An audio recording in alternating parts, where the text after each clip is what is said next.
So I'm leaving the Sioux this morning. I just had breakfast at the Breakfast Pig, which is kind of a weird name, but it was really good food. Anyway, got some good news. There's tons to do today. Some bad news, it's pouring rain. So I hope I drive out of it. We'll see. He's going the distance. It's David. It's David Webb from Explorer magazine. He It is exists. me. It is me. It is me, Kevin. We email so much, but we don't get a chance to sit down like this. It's crazy, yeah, because I Mhm. talk to you almost every week, and I think we've only met in person once in our lives at the I Toronto believe show. so. Yeah, I believe so. Yeah. Yeah. I So know. I know. It's weird, but I feel like I know you. I feel like not just from our emails, it was funny. I was talking to Allison, our managing editor, who you also talk to a lot for the website stuff at Explore, and she says the same thing. She's like, I don't know if you guys have ever actually talked on the phone or a Zoom, but she's like, I feel like I just know him. I feel like I know him from his personality. So, that's cool. That's cool. So yeah, a whiskey chat. I thought I would do a whiskey chat mhm. with you because Yeah, I it's appreciate it. really cool. And for Mhm. whiskey, I thought this would be comical. Writer's tears. Oh God, yes, the tears of the writer. So sad. We're so we're such tortured souls, aren't we? So you are a publisher, and you're still a writer. You still write, but Mhm, you mhm. started off being a writer and then went into become the publisher of Explorer. So how did Yeah, that all happen? What started you writing? What started getting you in the outdoors? yeah. It's a great question. Um, I've talked to a lot of people too on my podcast about like how people got started, and I sometimes think like, how did I get started in the outdoors? But my family owns a campground on Vancouver Island, and it's a seasonal campground. That's where I was raised. And so when I think of like how did I get started in the outdoors, I kind of that was just my setting. That was my environment that I grew up in. The beach and the forest. So I almost wonder like I wasn't really introduced to the outdoors. I just lived in the outdoors. It was a foregone conclusion. That was my backyard. My front yard was the beach, and my backyard was the forest. So that's really outdoors was just a way of life for our family. And everyone was just kind of interested in it and in differing ways and differing levels. But I was always interested. Did a ton of fishing growing up, lots and lots of fishing. Anything from just mucking around on the beach to later on getting into mountain biking and skiing and camping and paddling. Later on, canoeing when I was younger, more kayaking and stand up paddleboarding when I was older. But it was always just there. It was always there all the time. Yeah. That's cool. And when did you start Mhm. writing it down?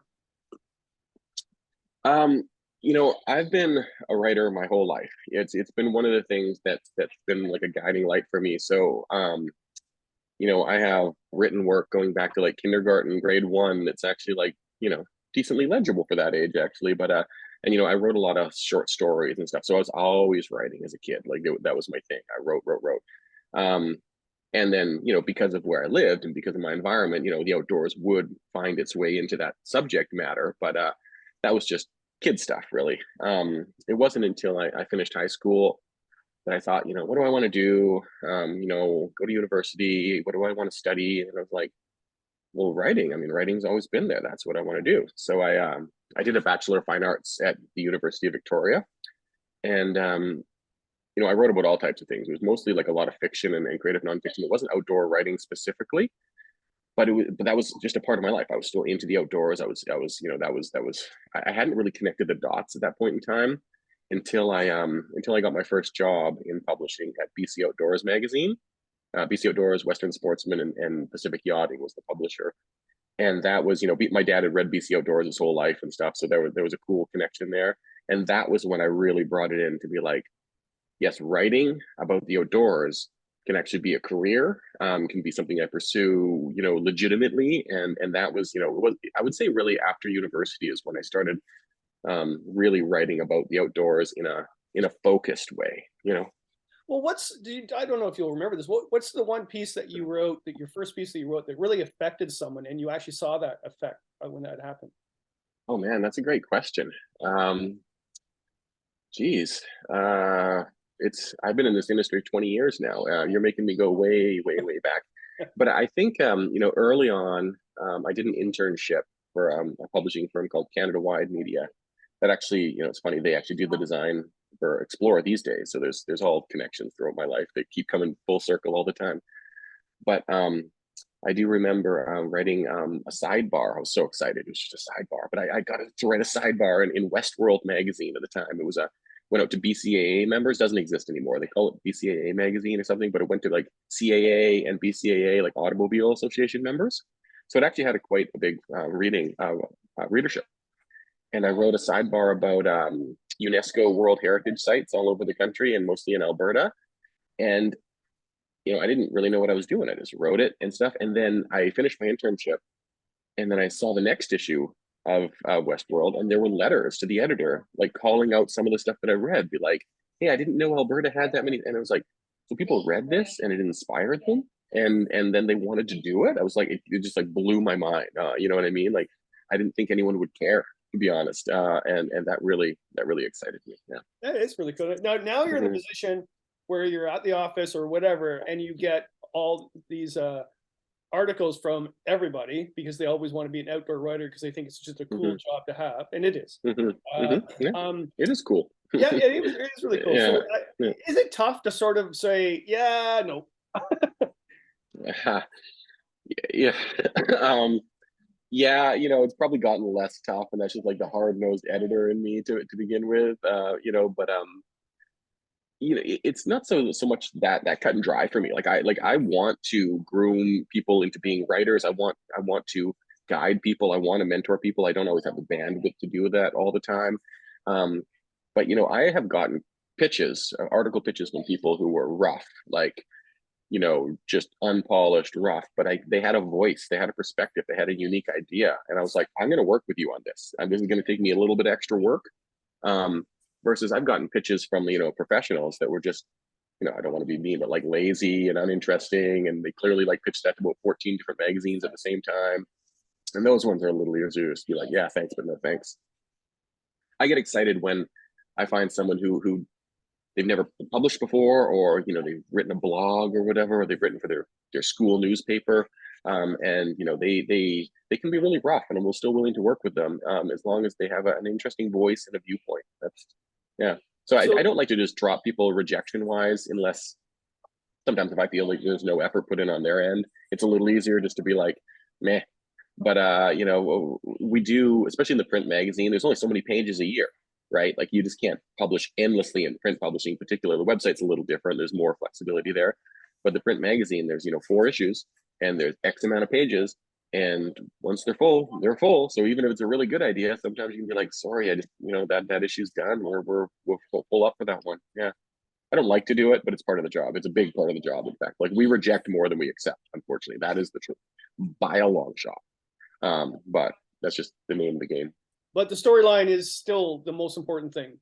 It's always has been, right? So storyline and voice, expertise. I love it when I find someone who, there's a lot of professional writers and they write professionally and they write on all types of topics, and that's great. I work with a ton of them. They're talented people.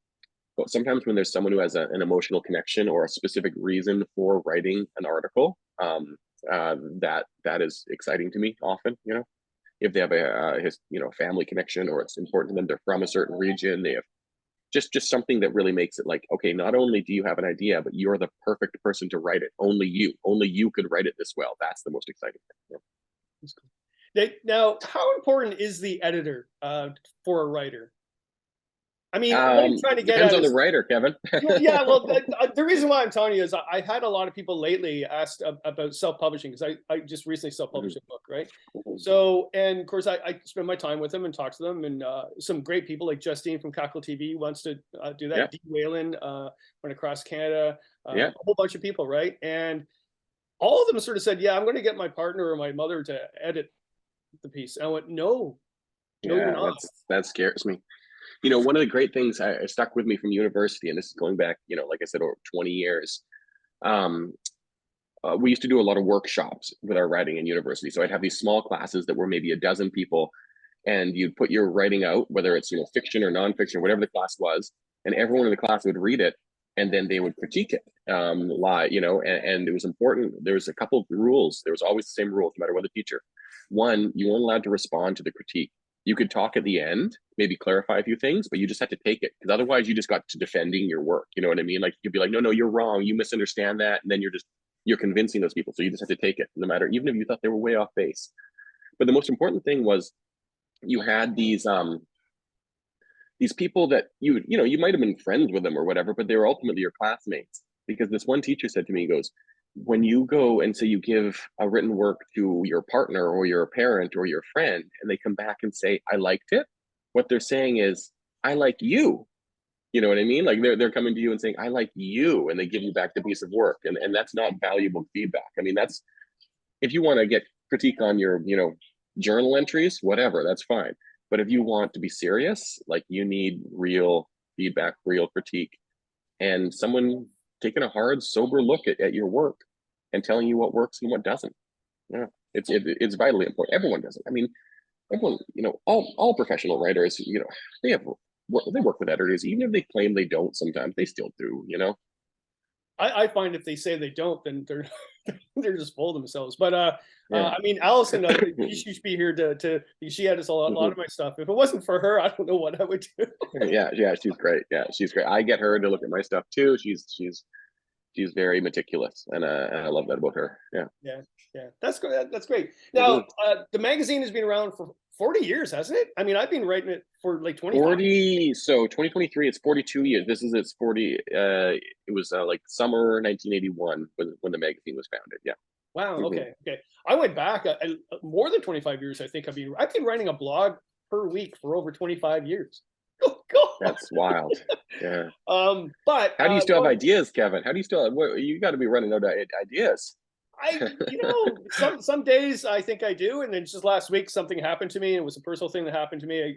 I got a troll on it and talked about trolls, and people was writing about the outdoors and is it worth it all the time, and boom, I wrote that in 20 minutes. But sometimes, well, that's the important thing. You're still out there engaging with the community, going on trips, being in the outdoors. I find that some of the writers that I've worked with who have taken a step back, that's when they run out of gas, because they're writing about things that used to happen. They don't have any new material coming in. So you've got new material coming in all the time. So yeah, I guess you'll never be out of ideas that way. Yeah. I think you and I talked about that. Was I couldn't write at all during the COVID lockdown at all. Margaret Atwood was suggesting what to do, and I got nothing. And then when we were allowed to go on the very first trip, I went on a canoe trip. I came back and I wrote a memoir in 2 months. Like boom. Yeah, that's right. So yeah. Nature really does do that. So for 40 years it's been going on. You've been there for 20 years. I've been there 10 years. I've been in publishing for 20, but I've only been an explorer for 10. Yeah. Okay, but you've been publishing in the outdoor field for 20 years, so you've seen things change. Oh, what are the major changes that have happened in the last 10 years with Explorer? Looking at content and content creators. Yeah. Big changes. I mean, so I was working, it's seen Explore itself in the past 10 years, it's seen a few ownership changes, and I've remained, but when we first took it over from Cottage Life Media, it was, the magazine and the website and some sort of rudimentary social media, I would call it. It's not a slight against them. That was 10 years. That was 10 years ago. That would, people hadn't, Instagram really hadn't even, I don't even know if Instagram was around 10 years ago, but if it wasn't the way it was today, right? Is today. So what's changed is not so much the magazine. Like I've tried to keep the magazine similar to the legacy I got from the editor James Little before me, like legendary editor. Tons of respect for James. And to keep that storytelling and that quality and those narratives and those outdoor personalities, and try to get a picture of Canada and not only reflect what's happening in the outdoor industry, but be a pipeline into the new things that are happening, the new ideas. So in that ethos, it's kind of stayed the same, except the ideas and the voices and stuff are always new. But we do cover outdoor recreation in Canada. It's everything on all the ancillary channels that have changed. The digital channels. The website went from, I think we were publishing maybe 3 articles a week, maybe a few hundred words here and there, to publishing every day. We've got thousands of articles on there. We publish every single day. Social media, we went from 3,500 Facebook fans when we got it to now we're 100 in the hundreds of thousands. And I think the main page is 120,000. And social media having this new importance that it's not just where you post a link to your article. It's where you engage with people. It's where you build your community. You've got these Twitters and Instagram and TikTok and Pinterest, and you're engaging with people all the time. Podcasting, video. It's like it's the magazine's the foundational product. But in 10 years, the digital landscape has changed hugely. And in 20 years, I mean, don't even get me started. Like 20 years ago, the magazines I worked for had a splash page, what we called it. I mean, people wouldn't even know what that means, but basically it's a static website. So if you logged onto like bcoutdoors.com 20 years ago, you just got like a picture of the magazine and a 1-800 number to call if you want to subscribe. Like that was the website. I don't need to tell you what websites look like now. Like they look a little better than that. So that's the 20-year change, and that was pre-social media. Like print was the only pipeline to readers. Like print magazines, advertisers came through print media, radio, and TV 20 years ago. That was really, and billboards, I suppose, but those are really the mediums for advertisers and to reach people. Now, there's a million tiny pipelines. You know what I mean? Like every social media, every blog, every website, every video content, everything. So I would take up the entire Whiskey Fireside chat telling you how much it's changed. We'll just leave it at that. Yes, it has changed. Well, is that overwhelming, or do you just take on the challenge and deal with it and hope you don't lose the audience? It's both.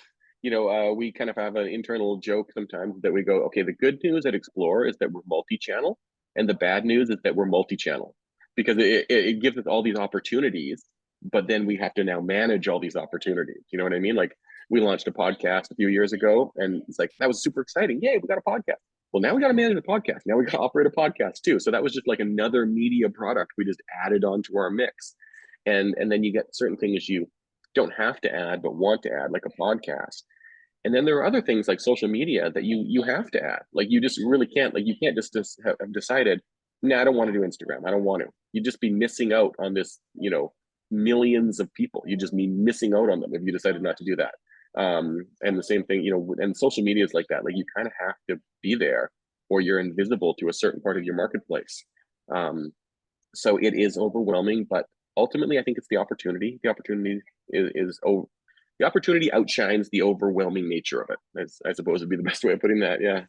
That's interesting. What about the content creators? Are they changed? Are they younger, older, or are they just individuals, or different ways to get out in the wilderness too? That must have changed a lot. Mm-hmm. It hasn't. Content creators, there's more of them. More, again, 20 years ago, when I first started, there was a stable. Like if you wrote for a magazine or whatever, you were a professional writer. There was a stable of it was might even be called an old boys club a little bit in the outdoors world, particularly. But there's just so much more content creators and in different styles of content creation. Obviously, I'd say there's a lot more opportunity for content creators now. For example, if you took Explore back 20 years, then you could either appear in the magazine or you could appear nowhere at all. Now we work with people who create social content for us. We have email content, we have podcast guests, we have video, we have a website, we have like a lot of different opportunities. It can dilute the market a little bit, and dilute the opportunities for people sometimes. But in terms of content creation, I would say the biggest change is there's more of them and people are more confident getting into it. It doesn't seem like this unattainable goal, of just being like, I want to write for this magazine, and I have to break into this magazine, and there's no other way. Until I'm in the magazine, I'm not anything at all. People can start their own websites and learn their craft and get a bit of a following and learn how to write.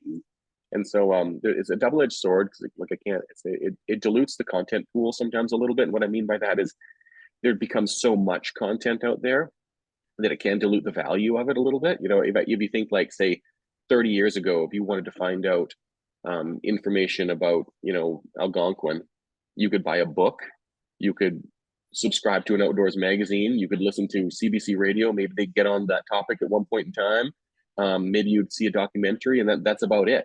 Now you just punch in Algonquin Park into Google and you've got thousands of sources of information ranging from the good to the terrible and everything in between. And so, like I said, it's good in some ways, and it does dilute it in other ways. Yeah. So do you deal with that more so now too? Because in one sense, if it's so easy for someone to actually get attention on social media, Mm-hmm. whether it's through your magazine or not, because you haven't touched them, because you're like, this person doesn't know what they're talking about. Yeah. They can't write, but then they create their own content and get a fan base, and maybe through narcissism they keep it up. Do you just get like upset some days where you see that too many people are getting into this field and shouldn't? Upsets? No, I wouldn't say upset.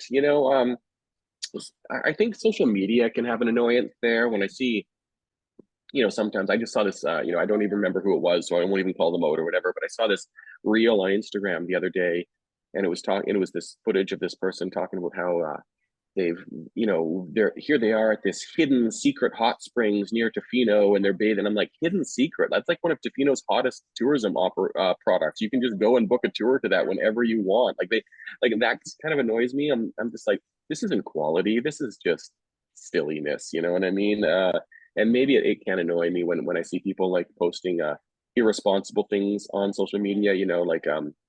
People damaging the outdoors, knowingly or unknowingly damaging it, or promoting unsafe activities. A lot of things that we look at are, people, doing canoeing without PFDs on, having fires in places where we know they're not out of fires. You see people with pets off leash in national parks, and it's like, they're not allowed to, but they're just freely posting this kind of stuff, or they want to post a picture of themselves at a summit of a mountain, so they strip off all their safety gear and post a picture because they look cooler. And it's like, now you're promoting the idea you can climb that mountain with a pair of running shoes. You know what I mean? That kind of stuff gets me a little bit, because we try to be really responsible, and maybe other people are getting more attention for just being like sexy and cool, where we're, kind of like, no, you can't just wander off into the wilderness with a pair of flip-flops on and take a cool picture in the backcountry. That it's dangerous, and we're never going to promote that. We're never going to be those people just focusing on like Instagrammy pictures. We're trying to have some more meat on our bones. So yeah, maybe you're right. Maybe it does annoy me sometimes as I'm saying it out loud. Now your podcast, David, you've done that for a few years now. I think 3 years at least. Yeah. I keep telling people 3, but I realized my first episode was in 2019, so it will be the 4th year Oh wow, okay. of doing it this year. Yeah. Okay, so this is a tough question and probably a bad question, but I just want to ask it. Who was your best guest so far? Well, it's you, of course, Oh wow, Kevin. no, it wasn't. How could it not be? No, truth be told, you're up there. That was a fun. That was one of my longest episodes. It's a compliment when I usually go for 45 minutes. I think we talked for like an hour and 15. But you were a great guest. We had a great chat. But true, and this is going to sound like a cop out on the question, but my favorite guest is my most recent guest. Always, that's the person that is fresh of mind. That's the person I'm stoked about. That's the person I'm always most excited about. Because some of these are going back 3 years. I'm like, I don't know. Like, my first guest was Frank Wolf. I mean, he's always interesting, but is he more my favorite than the person I just interviewed 2 weeks ago? Or you know what I mean? Like, no, it's the person I just interviewed. That's my favorite. That's the one I'm most excited about. Sometimes I look at the analytics and I see podcasts that I really liked that maybe didn't get as many listeners as I would have hoped. And so when I think of that, sometimes I think of not so much. I sometimes promote those. I had this great guy, my episode 3, going back almost 3.5 years. Kylek Kasoon Taylor from Tundra North Tours, and he told these amazing stories about traditional life up north, and it kind of lagged behind some of the other podcasts in terms of analytics, and I was like, why? That was one of my favorites. So those are the questions I have sometimes, but my favorite guests, literally, I'm not copping out, are always the recent one. That's my favorite one. Yeah. Always. Yeah. I always say that when people ask me what's my favorite canoe trip, and I said the next one I'm going on. I don't know what it is. Yeah. And Yeah, that's not totally. about, Yeah. that's true. That is true. It's the truth, Yeah. When maybe when you're 90 looking back, you can pick your favorites, but at that point in time you're still in it, you're still excited, so everything's yeah. Mind you, Frank Wolf, pretty cool. Yeah, well, it's Frank's idea to have a podcast. I was thinking about doing the podcast. It'd been in the back of my mind, podcasting popular, and I'd seen other magazines do it. Like I'd listened to Outside Magazine's podcast a bunch before that, and seen other magazines get into it, and it was sort of ruminating. And Frank just called me out of the blue. I don't even know if we had a scheduled call, or he just rang me out of the blue one day. And he's like, hey, have you ever thought of doing a podcast? And I was like, yes, I have actually. Like, how are you reading my mind right now? And I don't even know what his angle was. Maybe he just felt like having a chat. So I was like, all right, let's do a podcast. You're my first guest. And so Frank, and Frank, he talked a lot. So I actually had to break it up into 2 episodes because we talked for like 2.5 hours straight. But yeah, he was my first guest, and it was honestly, full shout out. It was his idea, actually. That's cool. Yeah. When I did a Whisky Fireside chat with him, he had a bathrobe on, really fancy bathrobe, but nothing else. Oh yeah. I've seen him do a talk in front of like 300 people with like with a bathrobe on before. I don't know. He's a funny guy. He's very introspective and philosophical about what he does, but he's also a total kook at the same time, which is, it cracks me up. Yeah. Yeah, that's fantastic. How do you juggle creating good content? Because I really like Explore magazine. Obviously, because I write for for you guys, whatever. But I actually read your magazine too, because of the storyline and the content that's continued. Whereas some magazines and other content has not. It's just ads, right? So how do you juggle? Because you need revenue. Obviously, you need revenue. You can't exist without it. So how do you juggle those two? Yeah, that's a great question. I mean, I believe, and I've believed this for a long time, that in today's digital world, like a print magazine is a premium product. People, it's a luxury good, really. You know what I mean? Like, people, nobody has to subscribe to one, so they have high expectations of it. They don't. If you're going to ask them to pay $25 a year to subscribe, and they just get a flyer full of ads, and they're just not going to stick around. They just won't, because they can get content for free. If they just want to learn how to light a campfire, like, they don't need you. They don't need Explore magazine for that. So we have to provide them with premium goods. And when our advertisers, they respect that. They want that engaged audience. We seek out those advertisers. We don't take every advertiser that shows up at our door. The first conversations we have with them are to find out if there is a fit, and that's real. To find out if there's a fit with Explore and a fit with our audience, and why do they want here? What are their needs? Can we meet their needs?